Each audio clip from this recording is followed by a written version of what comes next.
chipotle. Today we are going to make my very favorite autumn sangria, and it's made with apple cider, Pinot Grigio, spiced rum, cinnamon schnapps, spicy ginger ale, and so much more. All of my favorite flavors, cinnamon, cloves, everything. It's absolutely delicious and so stinking easy. You're definitely going to want to try this. So the first thing that we're going to do is we are going to use 1.5 cups of our cider, and you can use apple juice if you want, either apple juice or cider, either one's fine. So here's 1/2 cup. I didn't bring all of my measuring cups in here. 1 cup, 1/2 cup. So 1.5 cups of our cider. We're going to use 1 full bottle of Pinot Grigio. This is CK Mondavi. They are not sponsoring this post, but I am an ambassador for them. So full disclosure there. Okay, this is my preference for Pinot Grigio. You know, you can get some Pinot Grigios that are kind of almost tasteless. This is not one of those. So I'm going to put the whole bottle in here and hope that this pitcher is big enough, because I actually have not made it in this pitcher before. So we'll see. So there's the bottle of that. We put my cover on my apple cider so that I don't spill it all over the place, because you know that would happen. All right, and we're going to need, see, this time I was smart. I didn't try to look, sometimes in videos, I try to look at the recipe across the room and actually see what it says, and I just can't do that anymore. So I have crib notes, okay? All right, 1/2 cup of spiced rum, and use whatever spiced rum you like. Again, I've got the bottle because I didn't really feel like pouring it out into something else. There is nobody sponsoring this post. So use whatever kind you like. 1/2 cup of spiced rum.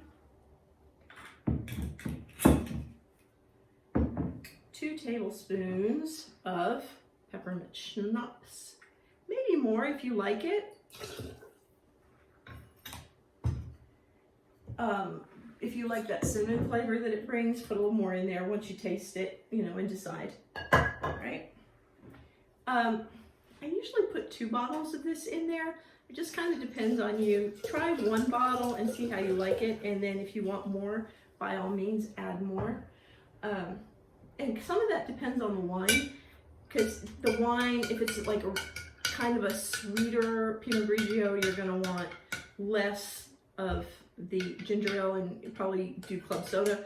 But if it's less sweet, you want more of the ginger ale. Just, you know, do it any way you want it. So stir that up.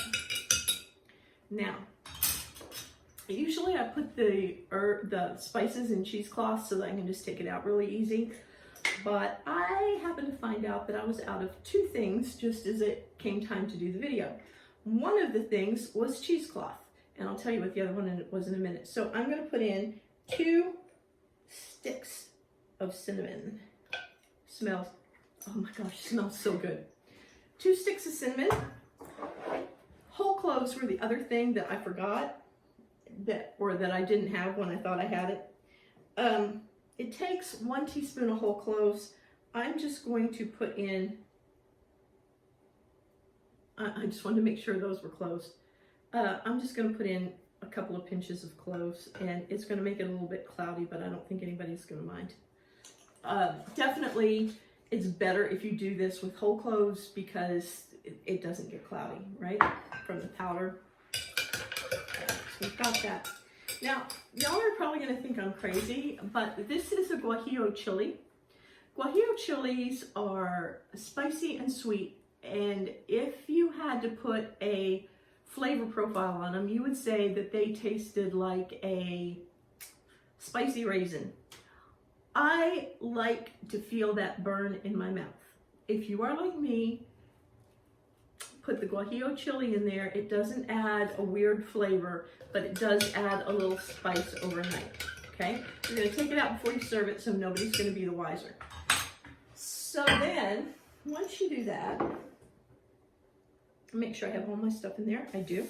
Once you do that, you're going to want to add your apples. I like to use Honeycrisp apples for this because they're delicious.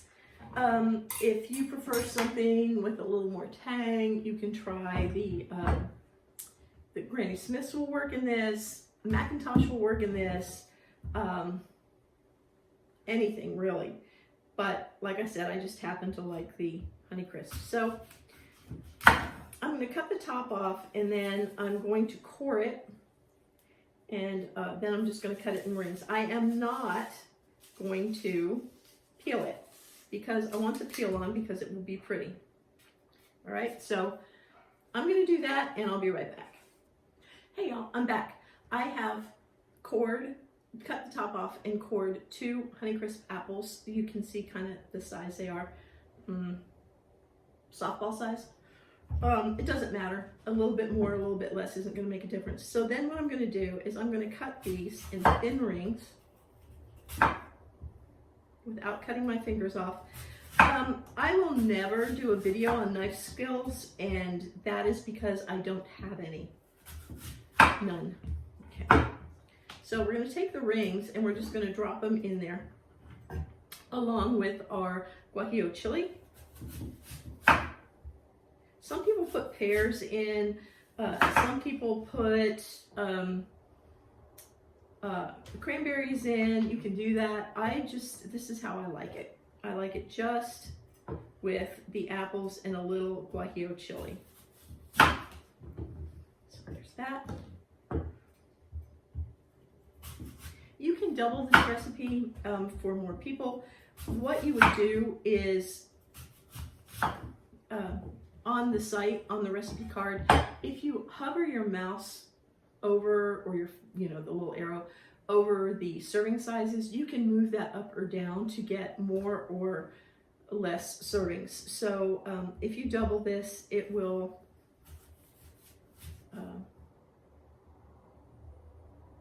probably 12 servings, and if you put the thing all the way up to the top, I think you can even get 24 servings. The instructions for 24 servings, so whatever you want to do. I'm going to go ahead and throw these scraps in there. These are all going to come out, and then I will garnish it with fresh apples in the morning, or not in the morning. I wish. I will garnish this with fresh apples before I serve it, okay? So I'm just going to put all of this in so we can get all of that apple flavor. We're going to stir it up. Get this out of the way over here. And then I'm just going to put some plastic wrap over it, put it in the refrigerator overnight, or at least 8 hours. And when I come back, we will have some sangria. See you then. Hey y'all, I'm back. So this is sat overnight, and I've taken oops, I missed a cinnamon stick. I've taken almost everything, I've taken everything out of it. I've put some new apples back in it for garnish because they're just pretty floating around in there. And like I said, it's kind of pretty if you put, if you use Granny Smith apples too. You have different apple colors from the skin in there, but whatever you want to do. So this is very appley and very dark. The first thing that you want to do is you want to pour yourself just a little bit, of course, somebody has to taste it. Pour yourself just a little bit and decide if you want more ginger ale, or if you want more wine, or if you want more apple cider in there. So I'm going to give this a little taste. I think that's just about perfect. It's a little tart, it's a little tangy, it's sweet, it's got all of that apple flavor. So when I pour the glasses, what I'm going to do is, normally I will be really good about having some kind of spoon or something, but this is not the case right now, so y'all did not see me stick my fingers in here. I do that a lot, don't I? Sorry.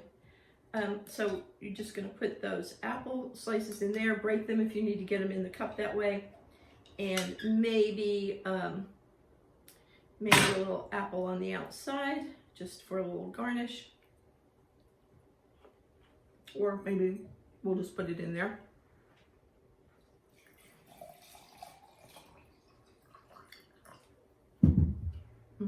So good.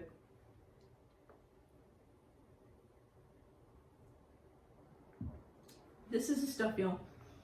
Served ice cold, very refreshing, delicious to go with your Thanksgiving meal.